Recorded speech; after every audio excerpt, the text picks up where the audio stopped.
Q&A so that you can. We want to discuss a little bit why we're here today. What's this all about?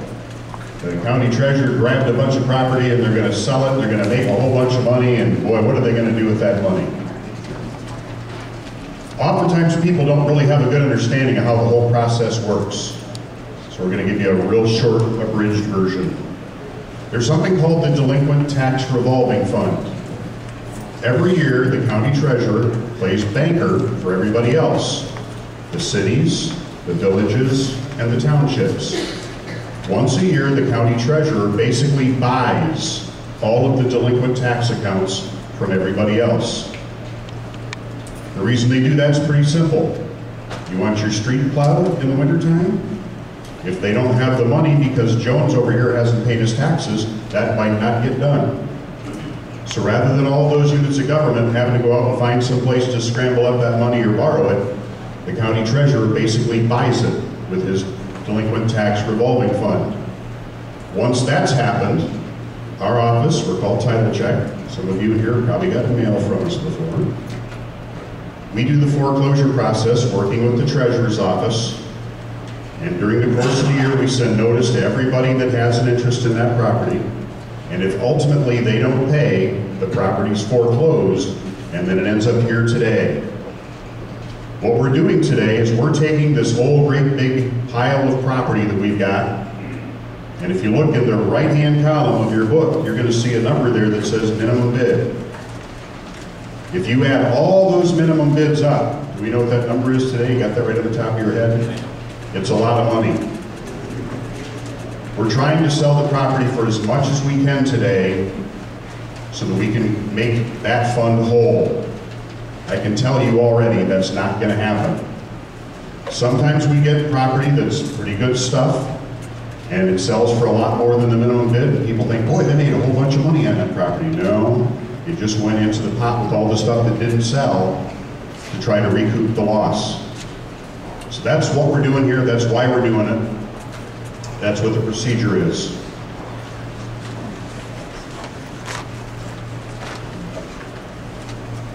These properties are ones that were foreclosed for non-payment by March 31st of 2012. That's a really important date. How many of you have never done this before? You're brand new to this. You're a little worried about what you're getting yourself into because you're spending real money. Write that date down. March 31st, 2012.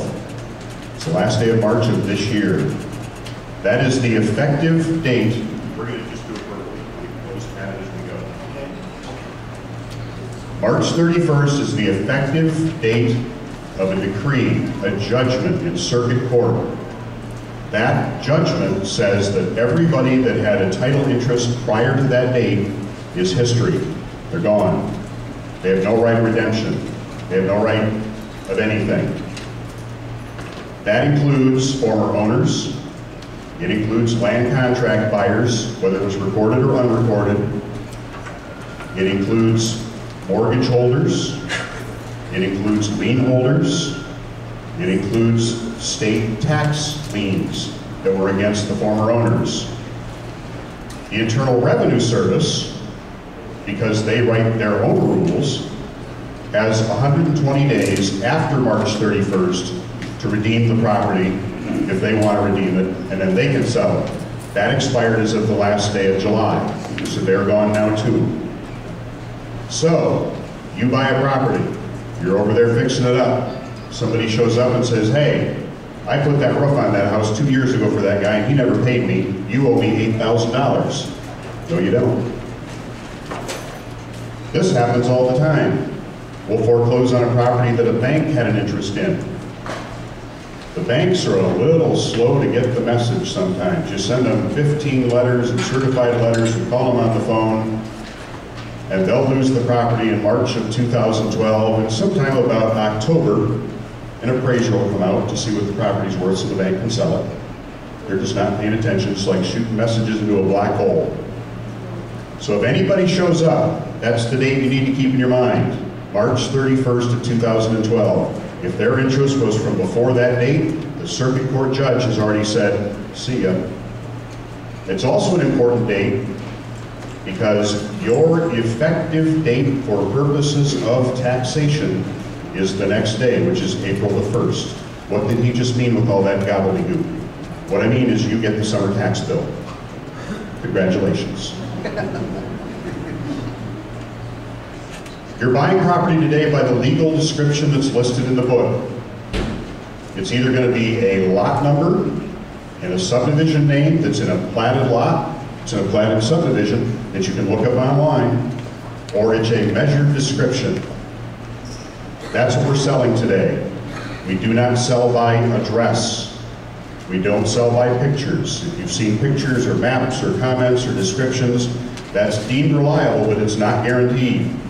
Somebody told me before the sale about one we've got in the book, piece of property that's an acre and it says it's 100 acres. We don't guarantee that. We're just guaranteeing the lot number and subdivision name, or we're guaranteeing the measured description of the property. That's the only thing that we're representing today that we are selling. If you buy today, you have to pay today. There's always somebody that doesn't follow this part, and they come up after the sale and they say, when's my closing date? Well, I got news for you. It's today. The first $1,000 has to be paid in cash or certified funds. It is a non-refundable deposit. If you buy a piece of property, you give us your $1,000, we take the rest of the payment by personal check, we'll take it by credit card, money orders, no green stamps, too hard to get rid of now. So you give us $1,000, you write a personal check for the difference, you get halfway home, and you can start thinking about the fact that your wife is going to be really mad that you just bought a house instead of the new car she's planned that. So you get cold feet and decide you're going to back out. You just kissed your $1,000 goodbye. It's non-refundable. It's a good faith deposit. Guess what? They already got it. Every property today has a minimum bid. It's listed in that book that's in your hands. Sometimes people come up and they'll kind of want to argue about it. They'll say, well, I shouldn't have to pay that. That's more than the property's worth. Can't you sell for less than that? By law, we cannot. The law says that we today are going to sell the property for the minimum bid, which is basically a couple of years worth of back taxes. It's the cost of the foreclosure process, sending people certified letters, putting their name in the newspaper, sending somebody up to post the property. Once in a while, it's the cost of mowing a lawn, boarding up a broken window, hauling off some garbage, whatever needs to be done. Some of them might have some legal fees involved. That's all wrapped into that minimum bid. We cannot sell it for any less than that amount today.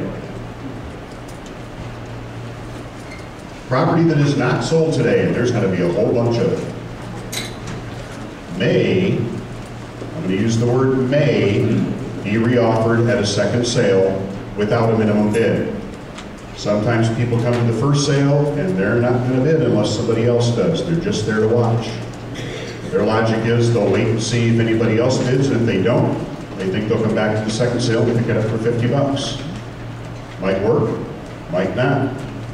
Treasurers have the option of bundling properties. In fact, we have a bundle or two or three or four in today's sale.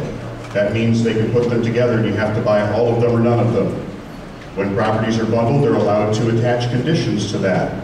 If they've got a bunch of houses that need to be knocked down, and you want to buy that bundle, they might require that you pay to knock all those houses down in order to get that deal at 50 bucks. Knocking a house down costs 8-10 grand most of the time. Might be cheaper to buy it today for $2. The second sale, if we don't sell everything today, maybe somebody jumps up and wants to buy all of it. Happened in Muskegon County the other day. Somebody spent $4.7 million and bought every single piece.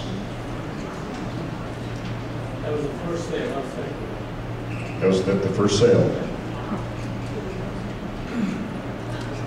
If we don't sell everything today, the second sale needs to be held not less than 28 days after today.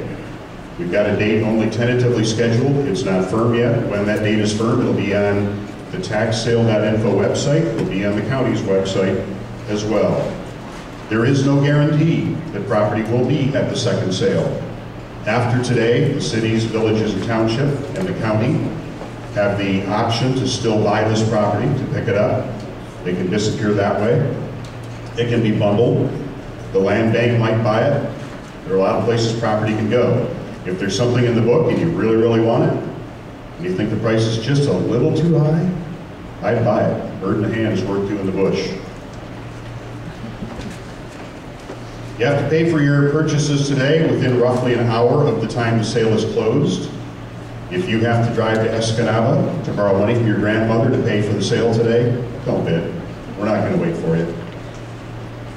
There is a buyer premium today, which in most cases is 10%. If you're using a credit card to pay for part of your purchases, buyer premium is 13% on the portion that you pay with your credit card. We are not charging you 3% more for using a credit card. We're giving you a 3% discount for not using one. There are terms and conditions of the sale. They're printed in the book that you have in your hands. You should review those while your property is coming up for purchase. By bidding today, you're agreeing to those terms and conditions. You should read them. You should understand them. If you have a question, ask. There are no refunds. If you buy something today, it's yours. This isn't Walmart. You can't get it home and decide it's the wrong color, the wrong size, whatever, and bring it back and get your money back. Not going to happen. The treasurer does have the right to insist on specific performance of the contract. You're entering a binding contract today. The treasurer can enforce that in court. We had a sale yesterday, or yeah, it was yesterday, wasn't it? Jackson? Day before. Where some people bought property and decided they weren't going to pay for it. They're going to be in court. Don't bid unless you're sure you want it. The treasurer does also have the right by law, if necessary, because of the defect that is found in the process, to cancel a sale, if that defect is found in the 30 days after today's sale. So the treasurer is going to reserve the right to cancel the deed, if necessary, for that reason, in the period between now and the time the deed is executed. We do these auctions for about 55 counties in the state of Michigan. That's probably about 8,000 or 10,000 pieces of property a year. In a typical year, we probably don't see any sales canceled for that reason. If we do, it might be one. If you're that lucky guy that gets his sale canceled, keep this in mind. Until the deed arrives in your mailbox, until you've got it in your hand and it's been recorded and it's in your name and it's recorded at the courthouse and you got it, don't make major improvements to the property. If we need to cancel the sale, what you're going to get refunded to you is your purchase price, the buyer premium you paid today, and we're going to charge you $20 for preparing, executing, recording, and returning the deed to you in the mail. The DNR used to do these sales. They would just mail people the deed without recording it. People forgot. Sometimes people didn't want to record it. Next thing you knew, the assessor didn't know who owned the property, and it tax reverted all over. We make sure it gets recorded and returned to you. So within 30 days, the treasurer will execute the deed. We're then going to have it recorded and sent back to you. The registered deeds office here is pretty quick about getting stuff back. You should have it in about 6 weeks. Once you've got the deed, make your major improvements. If we have to cancel a sale, once again, all you're going to get back is your buyer premium, the purchase price, and your $20 deed recording fee. Make sure you know what you're buying. We realize not everybody's a building inspector or a surveyor, but keep in mind that there are no refunds. Make sure you know what you're buying. The best comedy that I can come up with is the stuff that happens at these sales. Kent County, 3 years ago, 2 guys came to the sale. They were all hopped up like they'd been up drinking coffee all night long. They had a house all picked out. They were going to buy that house. They already had measured for doors and windows. They were going to be out there the next morning, which was Saturday, to have that house done by the end of the weekend. They were gonna have that house within 30 days. They planned on tripling their money on that house. Well, I got a call first thing Monday morning from the treasurer's office.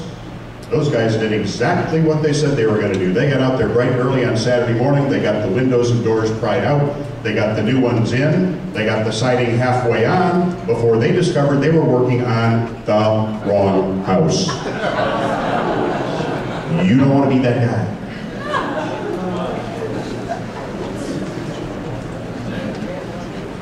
If you get information from third-party sources that did not come from us, it may or may not be true. We've had people go around before the sales and spread misinformation to try to dissuade you from buying.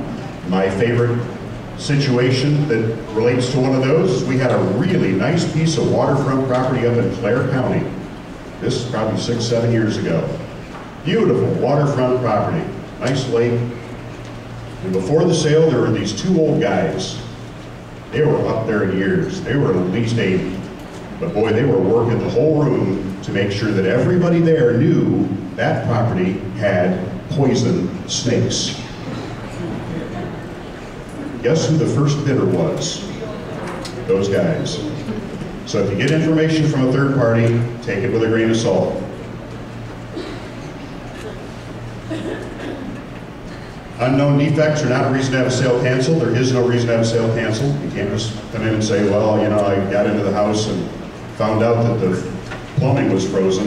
Guess what? Most of these houses are in that condition, if it's still there. There are a lot of things that can be wrong with these houses. The list could go on for at least half an hour. If you're buying them as is, where is, with all their present faults and conditions. Houses built before the middle 1970s can contain lead-based paint. You might run into asbestos, urea formaldehyde foam insulation. Remember that little crisis? They foam the insulation in everybody's house. Easy to get in. That's a real bugger to get it out of there. We could be selling some of those. If you buy something with personal property in it, what's personal property? It's anything you can pick up and carry in or carry out. Appliances, furniture. Somebody moved out and left a great big box of gold in the basement. It's not yours.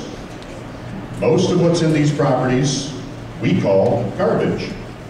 If you bump into something that you think has some value, it could be an automobile, it could be baby pictures that somebody might want. If you bump into something on one of these properties you think somebody might make some noise about, just remember that we didn't sell it to you today. You don't own it. The city, village, or township was assessing the real property, that's the real estate, and they were assessing anything that was attached to it. That's houses, septic tanks, water lines, garages, outbuildings, things like that. If it can be picked up and carried in or carried out, they weren't assessing that. We didn't foreclose on it. We're not selling it to you. You don't own it. Here's my advice. This is only advice. There's no law on this. Has anybody here ever gotten good news by certified mail? I didn't think so. Call the treasurer's office and say, hey, you know, I bought this house from you at the auction, and we went downstairs and we found a great big box of stock certificates. You know, somebody died and left it there, and their kids took what they wanted and left the rest of it, and they apparently missed this, and we want to make sure they get it. So you get the name and address, you send those people a certified letter, send a copy by first-class mail to make sure they get it. Give them a reasonable amount of time to make contact, arrange for them to get it back, and if they don't, just consider it abandoned. You don't have to do that at all. And if it's all garbage, just throw it away. That's up to your judgment. If you buy something that's occupied, even if it's not the former owner, even if it's not anybody that has a lease, you can't just toss them. You can't change the locks, you can't shut off the utilities, you can't move their stuff out to the curb. You need to evict them. Unless you would like to explain your logic to the district court judge. He may fine you for doing those things. What you want to do is walk up to the front door, knock on it, introduce yourself, act like an adult, leave Vinny and Guido at home. You don't want to walk up there, you know, like you're taking over the country. You're walking up there as an adult and say, hey, I bought this house, we need to talk. You want to pay me rent? You going to move out? What are we going to do here?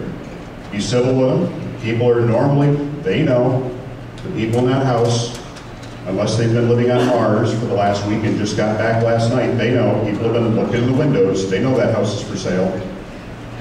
Be an adult with them, sometimes offer them cash to move. Keep in mind that if you do evict somebody and they want to be difficult, evade process service, and ask the judge for more time and drag everything out as long as they can, that you might very well get that house back just about the middle of February. And then if it doesn't have frozen pipes from last year, it might from this year. $500 might be a deal to get somebody moved out. Don't give them the money until their stuff's in the car in the driveway. They'll take it. They'll promise they'll be out in a week if you give me $500 to go rent something else. A week goes by, the only thing that's gone is your $500. So discuss that with them. If you buy, how many people are here today because they live next door to something that we're selling and they just kind of either want to buy it or see who does? Got a few here? Just, yeah. Sometimes they don't even want to admit they're here. If you buy something today and it needs some work, go get your permit. If you're thinking you're going to buy something, throw $5 worth of paint on it from Walmart and rent it out to somebody, those people that just raise their hand are probably going to be the people next door that call the building inspector on you. Make it expensive real fast. Do it the right way. I mentioned already, I think, that you inherit the summer tax bill for this year.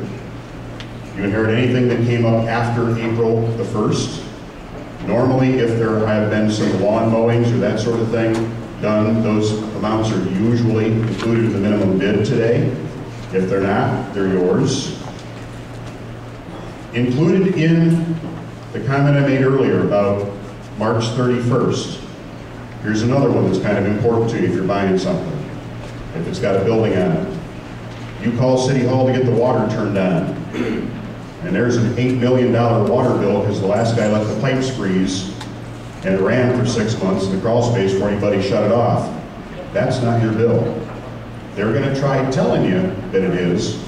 They might try to refuse turning the water back on until you pay that bill, but if it's from before March 31st, it's been extinguished. There is an Attorney General's opinion on that. They could ask the treasurer to add that amount to the minimum bid today. That's voluntary on the treasurer's part. It isn't in the minimum bid. It's not your obligation. The Attorney General says so. Any questions before we talk about the bidding process? Title insurance. Yes. It is $1,000 for your combined purchases. First $1,000. Title insurance sometimes is a question. Can you get title insurance? Do you need title insurance on it? You don't need it. No. This property is marketable title property. It is good title property. It is not automatically insurable title property. What's the difference? If you're buying the lot next door, all you plan to do is maybe put a garden on it or maybe throw a garage over there and you're just going to keep it until you sell the house, you don't need title insurance. If you plan to borrow money against the property, maybe you buy a piece and you're planning on building a house on it. You're going to go to the bank to borrow money. You're going to use this property as the collateral. They're going to want title insurance. If you plan on selling the property to somebody else who is going to borrow money to buy it, they're going to need title insurance. I don't know if any of the agencies locally have been real good about issuing title insurance on reverted stuff. They're saying no. Let me give you at least one name that I'm familiar with. There may be others. There's a company out of Detroit. It's called Lamont Title, L-A-M-O-N-T, LamontTitle.com. They'll issue title insurance on this, normally at a price of about $200 over the standard rate card title insurance price. That price has dropped a lot in the last 5 years. It used to be the regular rate card price plus a couple $1,000. Now it's down to a couple hundred. What they're going to do is they have access to our files. They can look at the foreclosure to see if they think it was good, that everybody got the notice they were supposed to get or was at least sent to the right place. If they're comfortable with it, regular rate plus a couple $100, you got title insurance. If they're a little uncomfortable with something, they might want to do a quiet title.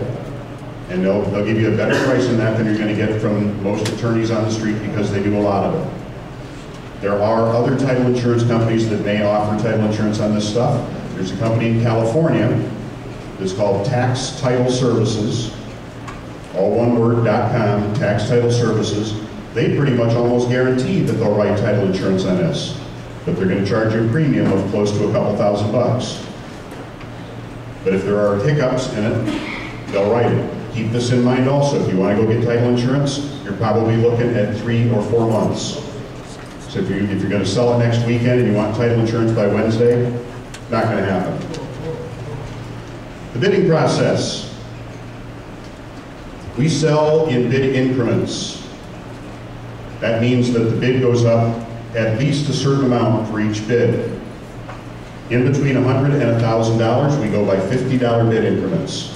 $150, $2, $250, $3, $350, $4.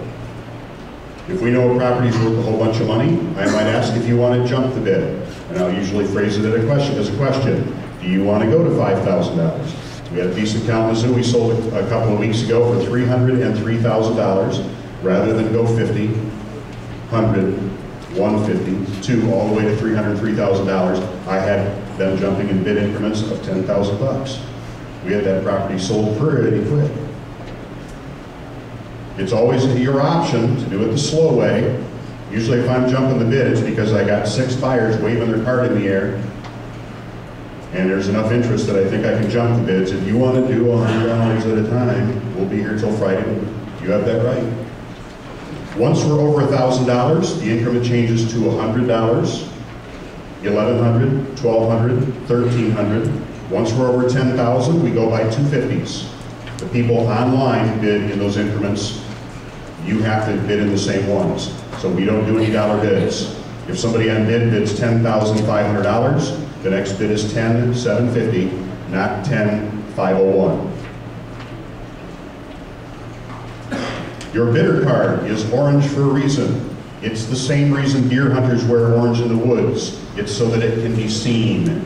If you want to bid, hold up your card like that. If you're winking at me or tugging on your ear, I don't know if you're bidding or asking me out on a date. When we say something is sold, it is sold. If you wait, we had one of these yesterday over in Stanton, Macomb County. Girl waited until I basically had the word sold coming off my lips, and she had not bid on the property at all, and all of a sudden she's doing that. Too late. If you think you're trying to save yourself some money by bidding at the last second and you don't get it, you don't get it. When we say it's sold, it is sold. Bid early, bid often. I'm going to come back and look for anybody that's bid on the property to make sure they're done. I'm here to make some money for that delinquent tax revolving fund. There are 2 forms in the back of your book. These are important to you. One of them is the Michigan Property Transfer Affidavit. It's the real official looking one in the back. It's a state form. You are required by law as the buyer of property. It's not the seller's job, it's the buyer's job. It's in the law. You are required to furnish this information to the assessor where the property is located within 45 days of the time you buy the property, that's today, or they can fine you $50 a day. There are some assessors around the state making some real good money doing this. They don't have to worry about their coffee fund anymore, I'll guarantee you that. You're telling them who you are, you're telling them what property you bought, and you're telling them how much you paid.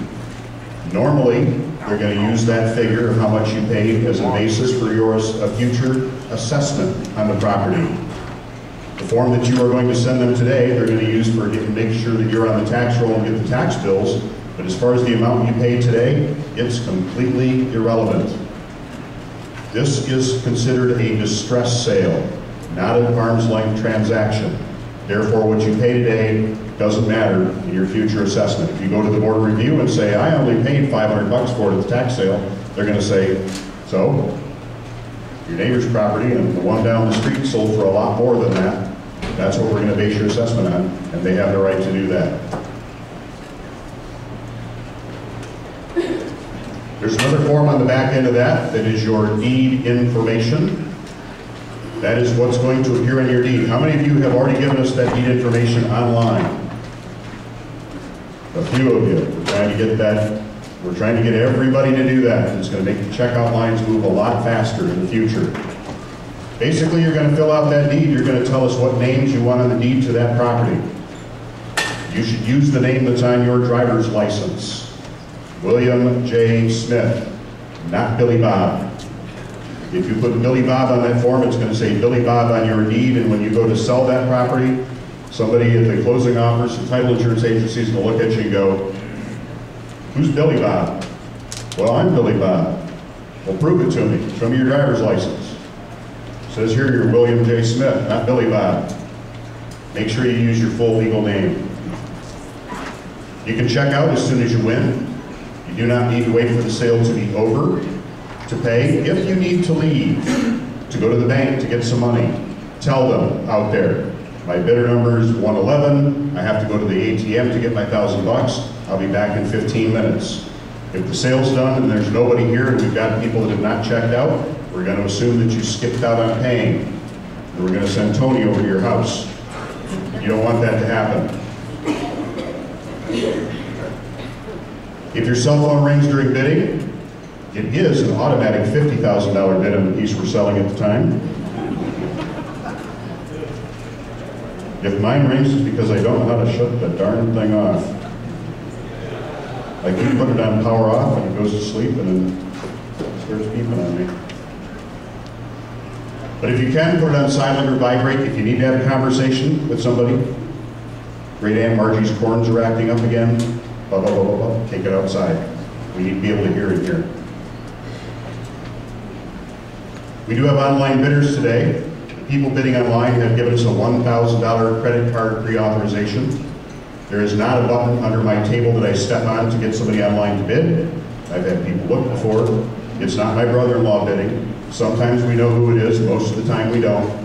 They can be somebody right in town that either couldn't get here or doesn't want somebody else another bidding. It could be somebody on the other side of the planet. We don't know who it is. It could be a former lender or a former owner online bidding. It could be the state of Michigan. Sometimes has bid on property online. We don't know who it is. They've given us the same deposit you're giving us. If they don't pay, they lose theirs too. We have two kinds of online bidders.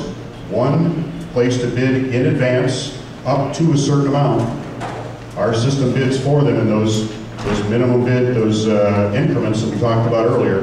The system bids for them. You can tell the ones that were placed in advance because they come in real quick. As soon as you bid, they bid. You bid, they bid. It's just bang, bang, bang, just like that. People are bidding live also. They're sitting right now at their computer at home in their jammies with a cup of coffee. They got their mouse. Those bids come in a little bit slower. It's not because of internet transmission speed. It's because they have to ask their wife too.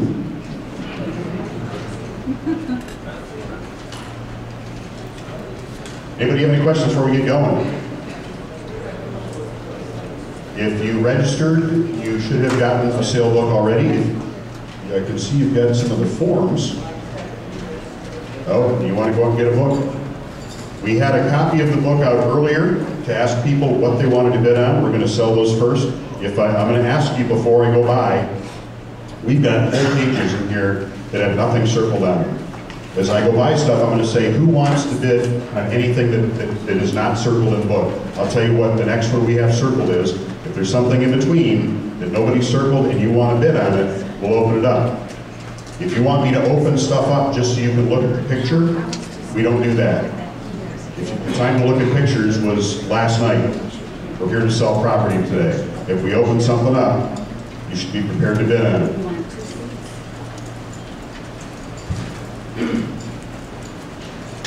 You're going to discover really quickly, I am not an auctioneer.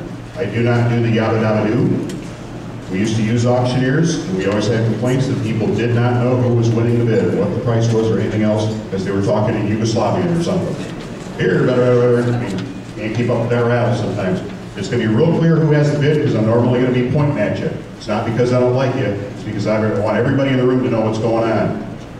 If you bid on something and make a mistake, you bid on the wrong piece, or you bid the wrong amount. We had a piece up on the river up north a few years ago. Girl won the bid. She was jumping up and down like she just got something on The Price is Right. She just thought she just scored a great house on the river for $5,700. The only problem was it was $57,000. If you make a mistake like that where you bid on the wrong piece, it's a really great piece of property and you're just kind of wondering why nobody's bidding against you, and all of a sudden you win it, and then you discover much to your horror that you bid on the wrong piece, let us know right then. Stop the sale, put up your hand, say, hey, I screwed up. Because as long as the other bidders are still in the room, we can sell it. Once everybody's left and you're the last guy hanging around the corner kind of going, can I get a bid for Can I pull it? Nope, pay for it. Let us know right then if you make that mistake. We're going to get started. Again, if there is something that I'm skipping over that you want to buy, we want your money. We have a delinquent tax revolving fund to make whole. The first one I have circled in the book is number 11. We're going to basically use the last 3 digits in the left-hand column. Is anybody interested in anything before number 11, 1 through 10? Is anybody here for any of those? If not, we're going to save ourselves about 6 hours by not opening all those up. We're going to start with number 11, which is on East Holton. I've got an online bid at the opening bid of $2,000. Anybody in the room at $2,100? Anybody at $2,100? $2,000 going once, twice. Sold that one online, minimum bid. Where's these numbers? They're in the left-hand column. Right-hand column? Left-hand column. Last two numbers? The last 3 numbers, once we get over 100.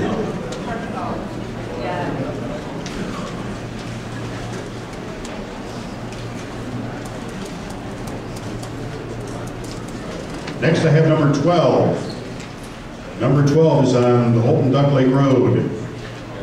We've got a 5-acre piece, just about 5 acres. The house on it, I've got an online bid to open it up at $3,900. Who wants to give me $4,000? Anybody here at $4,000, $3,900 online. Going once, going twice. Sold it online at the minimum bid of $3,900.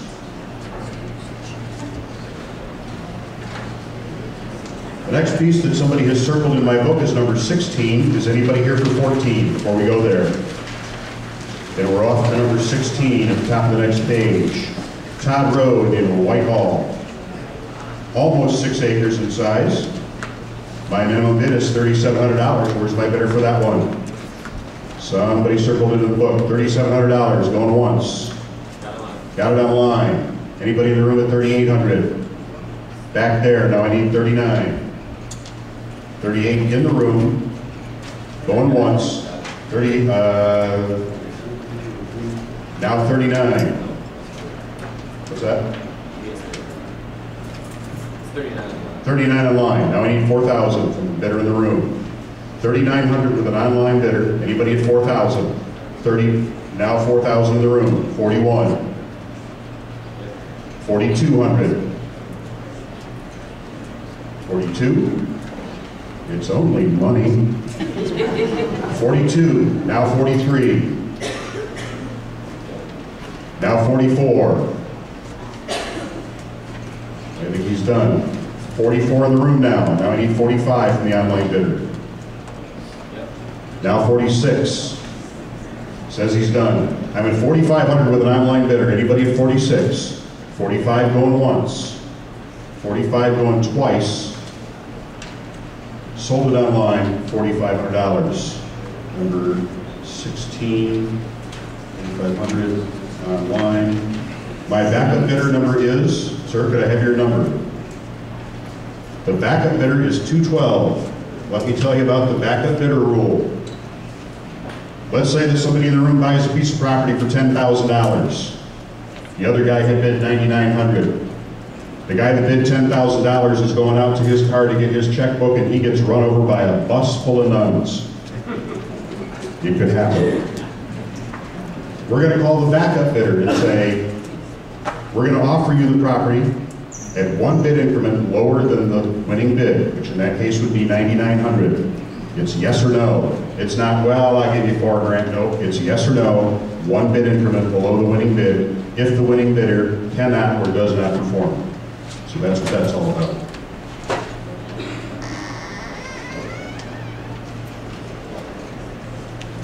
Well, we've sold everything so far online. It's okay to bid. It only costs money if you win.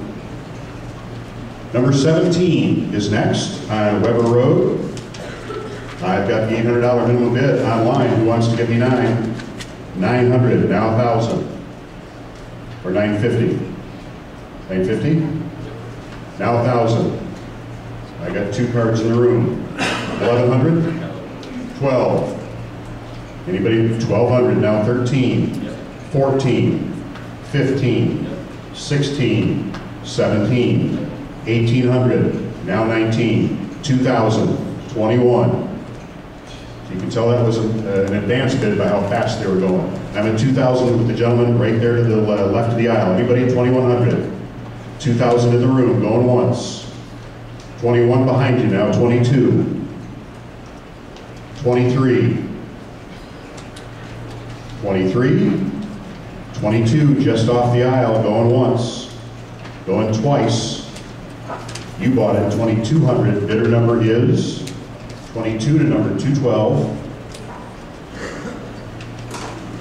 My backup bidder is, backup bidder a little further back, what was your number? Number 393.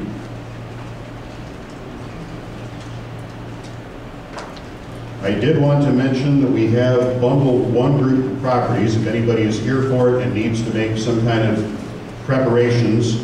Parcels number 252 to 255. That's several parcels that are adjacent to each other, or they're in the same development.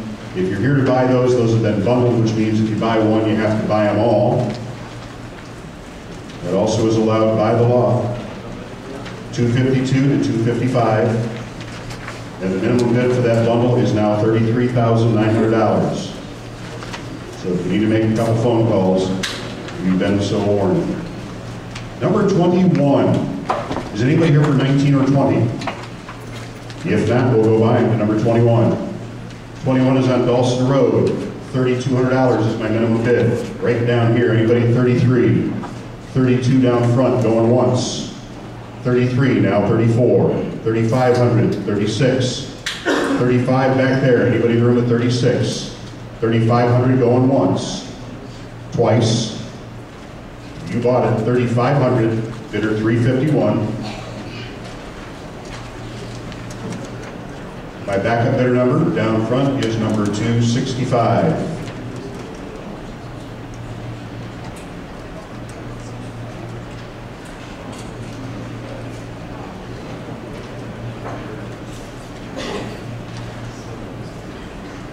Next one I've got circled is 27. Is anybody here for 23, 4, or 5?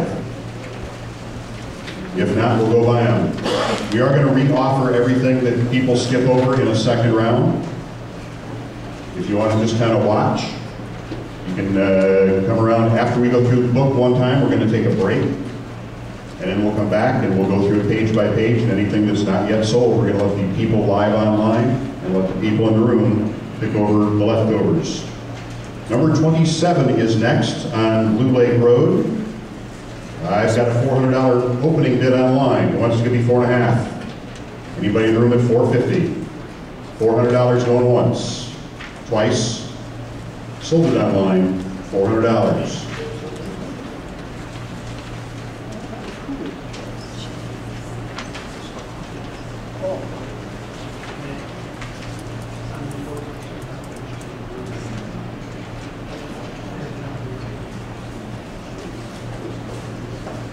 I have nothing else circled on that entire page.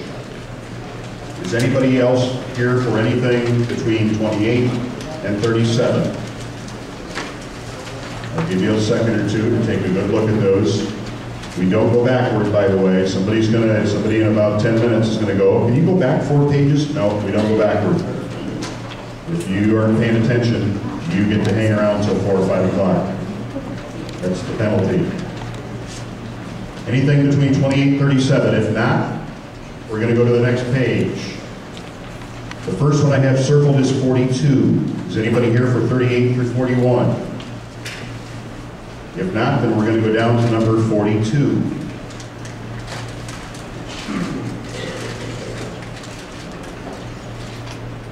Number 42 on Crocker Road in Holton. I've got an online bid at the opening bid of 4,100. Who wants to give me 42? 42. Anybody in the room at 43? 43 online. Now 44, 45, 46, 47, 48, 49. 5 grand. 51. The online bidder can only go up $100 at a time because of the increment we're in. I already know what his maximum bid is because he put it in advance. 52. 53. You want to go to 55? 56. You want to go to 6 grand? I'm just going to get there a little quicker. 61. How about 65? Now 66. 7 grand? 71. 75. 76. 8 grand? Now 81.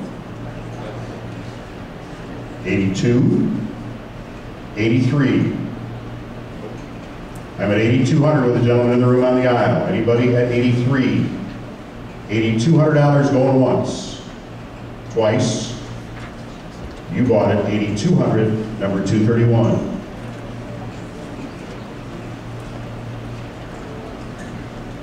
Backup bidder is online.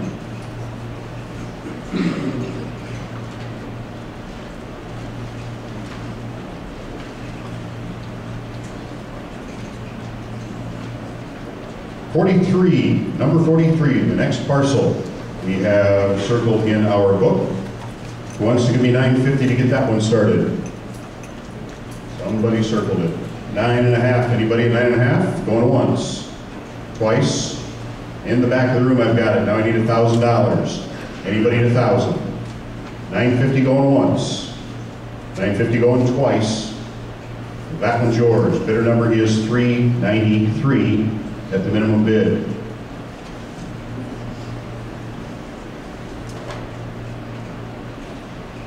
I have nothing else on that page circled. Is anybody here for anything between 44 and 52? Which one? 48. Number 48. Anybody else for anything on that page? Then we're going to sell 48.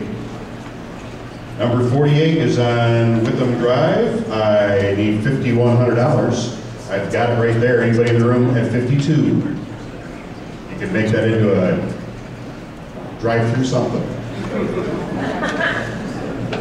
I suspect you're going to make it into a drive-through with a bulldozer.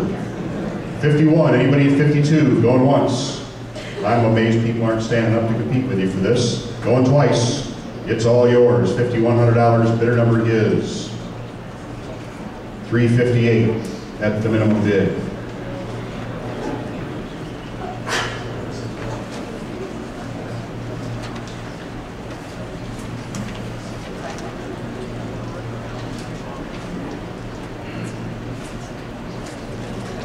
Anybody else on that page before we go to the next one?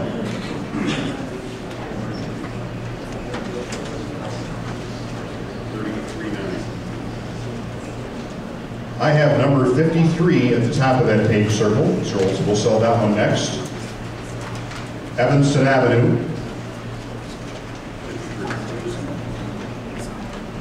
Has a minimum bid of $6,500. Where's my bidder for that one? Right there. Now I need 66. 66, now 67. 6,800. 69. 7 grand. You want to go to 7,500? How about 8 grand? 85? I'll get to you when these guys quit. 85? Now 9 grand. 9,500. You want to go to 10? Let's do the next increment now. 10 1/4 is as low as I can go. You've come this far. 10 1/4 behind you. 10 1/2. 10 1/2. 10,750. 11,000. 11 1/4. 11 1/2. 11,750. All done? I'm at 11,500 over here. Anybody at 11,750? 11,500 going once. 11,750 back there. Now 12. 12 1/4. 12 1/4. One back in. I'm at 12. Anybody in the room at 12 1/4? 12,000, 12 and a quarter, he's back in. 12 and a half, 12,750. 13,000. 13 and a quarter. All done? I'm at 13, left of the aisle. Anybody at 13 and a quarter? 13,000 going once. Twice. You bought it. 13,000, bidder number is 13,000, number 313. My backup bidder is 394.